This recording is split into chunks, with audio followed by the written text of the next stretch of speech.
അല്ല ആദ്യമേ ഞാൻ കൈ കൊടുത്ത ലൈക്ക് അതൊന്നും എനിക്ക് ഓർമ്മയില്ല. അത്ര അന്നേരം ഒന്നും ആരും ഇവാലുവേറ്റ് ചെയ്യാൻ ഉള്ള ടൈം അല്ല. നമ്മുടെ മെന്റൽ വേറെയാണ്, ജസ്റ്റ് കയറിയതുള്ളൂ.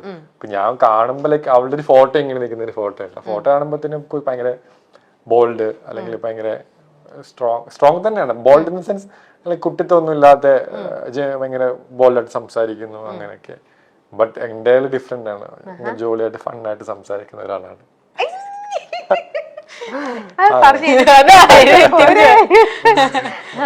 ശ്രീതു ഭയങ്കര ഭയങ്കര ഒരു എന്താ പറയാ കുട്ടിത്തം ഭയങ്കരമായിട്ടുള്ള എനിക്ക് പേഴ്സണലി എന്താ പറയാ ഇപ്പം അടുത്ത ആളെ ഉപദ്രവിച്ചിട്ട് അവിടെ കയറി നിക്കണം എന്നൊന്നും ഇല്ല. അതെനിക്ക് അറിയാം. അതിൽ ശ്രീതുവിൽ ഒട്ടും ഏറ്റവും നെഗറ്റീവായിട്ട് തോന്നുന്നത് എന്താ ആ ഒരു ക്യാരക്ടറില്? നെഗറ്റീവ് ആൻഷ്യസ് ആവും കുറെ പെട്ടെന്ന് എങ്ങനെ എന്തെങ്കിലും ചെറിയ കാര്യങ്ങൾ ഉണ്ടെങ്കിലൊക്കെ അവൾ തന്നെ സോൾവ് ചെയ്യും. ബട്ട് സ്റ്റിൽ ആ ഒരു മൊമെന്റില് ടെൻഷൻ ആയിട്ട് അയ്യോ അങ്ങനെ ഇങ്ങനെ പറ്റുന്നില്ല അങ്ങനെ എത്ര ദിവസം അങ്ങനെ ടൈമിന് പെട്ടെന്ന് ആവും, പിന്നെ അത് പോകും, അന്നേ പോകും. പിന്നെ വെളിയിൽ കാണിക്കില്ല. വെളിയിൽ കാണിച്ചില്ലേലും മറ്റുള്ളവർക്ക് മനസ്സിലാവുന്നുണ്ടല്ലോ. ഇല്ല, അർജുനക്ക് മേ ബി മനസ്സിലായില്ല, പക്ഷെ ഞാൻ കാണിക്കില്ല. ഓക്കെ, മാക്സിമം അങ്ങനെ നിങ്ങളുടെ ലൈഫിലേക്ക് ഏറ്റവും കൂടുതൽ ഇൻഫ്ലുവൻസ് ചെയ്തിട്ടുള്ള ഏതെങ്കിലും ആക്ടേഴ്സോ അല്ലെങ്കിൽ ഇന്നൊരാളുടെ എല്ലാ മൂവീസും ഒരു സ്റ്റഡി മെറ്റീരിയൽ എന്നുള്ള രീതിയിൽ തന്നെ ആണെങ്കിലും അങ്ങനെ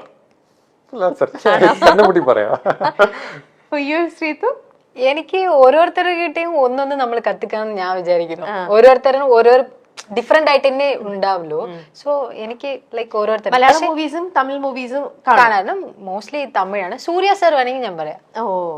ഓക്കെ, ഏറ്റവും കൂടുതൽ ഇഷ്ടം. വേറെ എന്തൊക്കെയാണ് നിങ്ങൾ നല്ലൊരു സിനിമയിലേക്ക് അല്ലെങ്കിൽ നല്ലൊരു കഥാപാത്രം ചെയ്യാൻ വേണ്ടിട്ട് നിങ്ങൾ നിങ്ങളെ തന്നെ എന്തൊക്കെ ചെയ്തിട്ടാണ് ട്രെയിൻ ചെയ്തുകൊണ്ടിരിക്കുന്നത്? ഞാൻ ഈ പറയുന്നത് മാത്രം കഥാപാത്രത്തിലേക്ക് ആയിട്ടില്ല, ജസ്റ്റ് അല്ല എന്നാലും നിങ്ങൾ എയിം ചെയ്യുന്നത് അത് തന്നെയാണ്. ഞാൻ ഇപ്പോൾ ചെയ്തുകൊണ്ടിരിക്കുകയാണ് ഒരു മൂവി. അപ്പൊ അതെനിക്ക് ബിഗ് ബോസിൽ നിന്നാണ് വന്ന ഒരു മൂവിയാണ്, ജിത്തു സാറിന്റെ. പറയാൻ പറ്റുമോ? അത് ആസിഫ് അലി അപർണ അവരെല്ലാം ചെയ്യുന്ന ഒരു പടത്തില് ഷൂട്ടിംഗ് കഴിഞ്ഞോ? അല്ല, ഓൺ ഗോയിങ് ആണ്, നടന്നുകൊണ്ടിരിക്കുന്നത്. എനിക്ക് ബ്രേക്ക് ആണ്. അപ്പം അതിലെനിക്ക് ലേണിംഗ് ആണ്, ഫുൾ ലേണിംഗ് ആണ്. അത് അത്ര വലിയ ക്രൂവിന്റെ കൂടെ ചെയ്യുന്നു. ഇതിൽ നിന്ന് ചെയ്തോണ്ട് എനിക്ക് അവിടെ പോകുമ്പോൾ കുറച്ചൊക്കെ അറിയാൻ പറ്റി. Everyday learning process. അതിപ്പം ഇന്ന ആളൊന്നുമില്ല, ഓരോ ആൾക്കാരൊന്നും കേൾക്കുന്നത്. പേഴ്സണലി ഞാൻ ലാൽ സാറിന്റെ ഞാൻ അഡ്മയർ ചെയ്യുന്നൊരു മനുഷ്യനാണ്. അപ്പം അങ്ങേര് പറയുന്ന നല്ല കാര്യം ഞാൻ ഫോളോ ചെയ്യാൻ നോക്കും. അല്ലെങ്കിൽ എനിക്കറിയില്ല, എനിക്ക് ഭയങ്കര ഇഷ്ടമാണ്. നമ്മുടെ ഒരു പ്രത്യേക ഒരു ഇതാണല്ലോ ലാലേട്ടൻ. എനിക്കറിയില്ല, ഇപ്പം ഞാൻ ഭയങ്കരമായിട്ട് മിസ് ചെയ്യുന്നുണ്ട്. എനിക്ക് ബിഗ് ബോസിനെ അട്രാക്ട് ചെയ്ത വീക്കെൻഡ് എപ്പിസോഡ് ലാസ്റ്റ് സാർ ഒന്ന് മിണ്ടാൻ പറ്റുന്നുണ്ട്. അതൊരു ഭയങ്കര മൊമെന്റ് ആണ്. One of the reason Lal sir തന്നെയാണ്. അപ്പം എനിക്കൊരു ഫാൻ ബോയ് അല്ലെങ്കിൽ നമുക്ക് അവിടെ പോയി ലാൽ സാറിന് സംസാരിക്കുക അല്ലെങ്കിൽ ശാസനം കേൾക്കുക അല്ലെങ്കിൽ തമാശ പറയുക, ചിരിക്കുക, അതൊക്കെ എത്ര പേർക്ക് കിട്ടും? അല്ലെങ്കിൽ അങ്ങനത്തെ ഒരു ഞാൻ കൂടെ വർക്ക് ചെയ്തപ്പോൾ എനിക്ക് അത്ര കിട്ടുമെന്ന് എനിക്കറിയില്ല. പിന്നെ 100 ദിവസം കഴിഞ്ഞിട്ട് പിന്നെ വീക്കെൻഡ് സാറ്റർഡേ സൺഡേ ഒക്കെ ആ സമയമാകുമ്പോഴത്തേനും ഇതില്ല, ലാൽ സാറിനെ കാണാൻ പറ്റുന്നില്ല, സംസാരിക്കാൻ പറ്റുന്നില്ല. ഈവൻ ബിഗ് ബോസിന്റെ സൗണ്ട് ഒക്കെ ഞാൻ പേഴ്സണലി മിസ് ചെയ്തിട്ടുണ്ടായിരുന്നു. ലാലേട്ടന്റെ ചീത്ത കിട്ടിയോ? ഇല്ല, എനിക്ക് അങ്ങനെ കിട്ടിയിട്ടില്ല. എന്തെങ്കിലും കാര്യത്തിൽ അപ്രീസിയേഷൻ കിട്ടിയോ? അതുണ്ട്. ലാൽ സാറ് കുറെ അപ്രീഷിയേറ്റ് ചെയ്യാണ്ട് തന്നെ ഞാൻ എനിക്ക് വിഷുവിന്റെ സമയത്ത് എനിക്ക് പനിയാന്ന് പറയുമ്പോ എന്റെ ഇവിടേക്ക് തൊട്ടൊക്കെ നോക്കി പനി കൂടി. എനിക്കതൊക്കെ ഭയങ്കര വലിയ കാര്യമാണ്. ഇപ്പം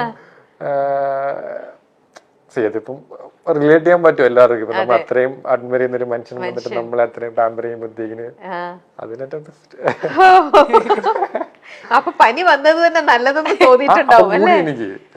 എനിക്കൊന്നും പറയാനും പറ്റുന്നില്ല. ആൾക്കാർ നോക്കി മോനെന്ന് വിളിക്കുമ്പോ തന്നെ നമുക്ക് അങ്ങനെ ആ ഒരു വിളി കേൾക്കുമ്പോ തന്നെ നമ്മള് ഇല്ലാതാവും. ഉറപ്പായിട്ടും. അപ്പൊ അടുത്തിരിക്കാനൊക്കെ ആണെങ്കിൽ ലാൽ സാറിന്റെ കൈ പിടിച്ച മൊമെന്റിലൊക്കെ ആണെങ്കിൽ ഞാൻ അതൊരിക്കലും എന്റെ ലൈഫിലെ ഏറ്റവും ബെസ്റ്റ് ടൈം ഞാൻ ബിഗ് ബോസ് ചെയ്യുന്ന ടൈമാണ്.